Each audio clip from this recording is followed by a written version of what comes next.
The world screams in agony. A silent, relentless plague has swept across continents, leaving a trail of devastation in its wake. Cities lie desolate, hospitals overflow, and hope dwindles like a dying ember. Then, a miracle, a cure. But it comes with a chilling stipulation. To synthesize enough serum to save humanity, one life, utterly pure and innocent, must be sacrificed. Not a life taken in battle, not a condemned soul, but an unsuspecting beacon of purity. Their death alone holds the key to mankind's survival.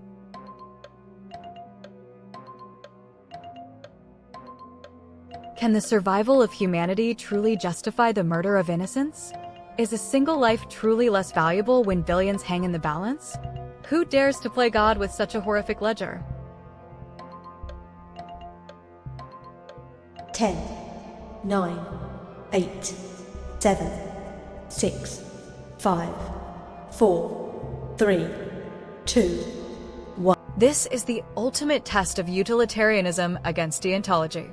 Does the greatest good for the greatest number override the absolute moral imperative against taking an innocent life?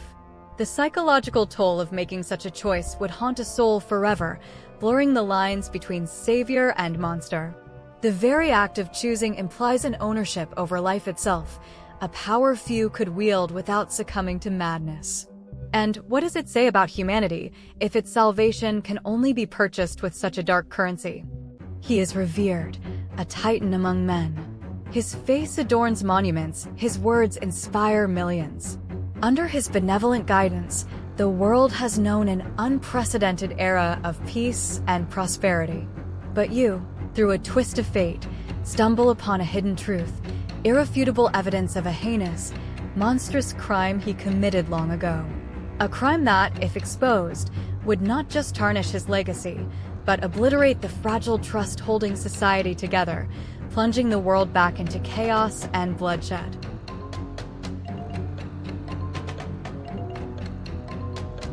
Do you unleash the apocalypse for the sake of justice? Or do you become a silent guardian of a lie, condemning a victim to eternal anonymity for the sake of billions? Can a true peace ever be built upon such a foundation of deceit? 10, 9, 8, 7, 6, 5, 4, 3, 2, 1. This dilemma forces a brutal confrontation between justice and stability. The psychological weight of knowing such a profound lie underpins global civilization would be immense. To choose silence means carrying the burden of a secret that could doom millions to suffering if the truth ever truly surfaced. To choose exposure means becoming the architect of mass devastation, a pariah who chose righteous chaos over comfortable ignorance. It questions whether humanity truly desires truth, or if it prefers a comforting illusion, no matter how corrupt. The laughter has faded, replaced by whimpers. Your child, once vibrant, is now a prisoner of their own body, ravaged by a cruel, relentless disease. Each breath is a struggle, each moment an eternity of torment. Doctors offer no hope, only grim prognosis of increasing pain and inevitable, agonizing decay. Then, a whispered option, a gentle, painless exit. To let go, to end the suffering, to grant them peace. But the choice, and its horrific finality, rests entirely with you, their parent.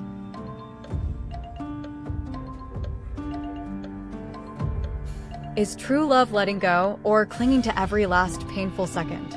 Can mercy be an act of ending a life? What torment is greater, watching them suffer, or being the one to choose their final breath?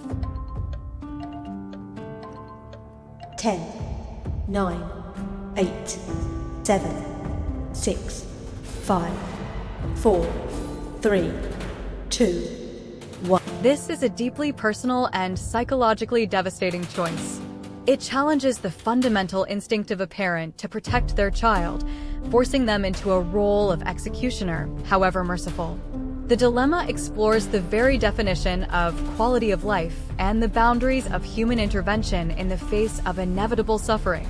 The decision would scar a parent's soul, leaving them forever questioning if it was an act of profound love or an unforgivable betrayal. The societal taboos surrounding euthanasia, especially for children, amplify the internal anguish. The alley was dark, the scream guttural. You saw it all, the brutal, senseless act, the cold, calculating faces of the perpetrators. You know who they are, a shadow organization whose reach is long, whose vengeance is absolute. Their legend precedes them. Witnesses disappear, entire families vanish. You are the only one who saw. To speak means almost certain death, a terrifying, drawn-out end. To remain silent means living with the image burned into your mind, knowing a killer walks free because of your fear.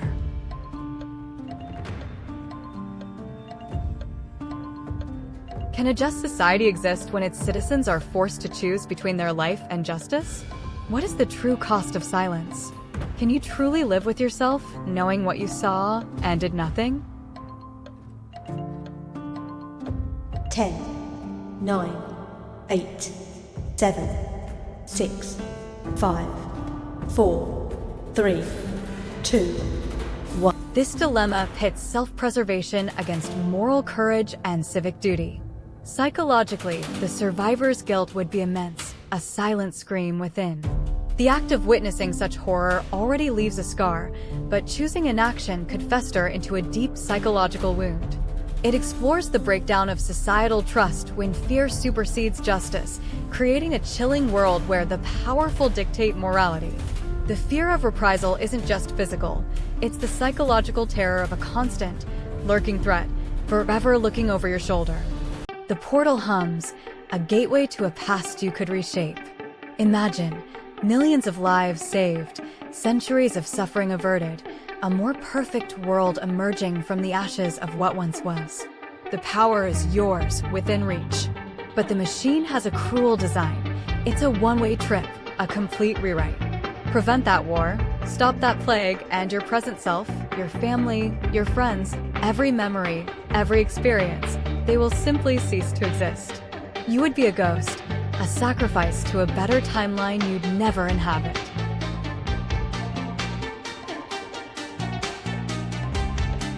Is your existence, your love, your very being worth more than millions of unknown lives?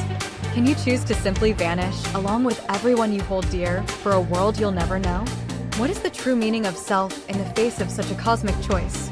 10, 9, 8, 7, 6, 5, 4, 3, 2, 1. This is a profound existential crisis.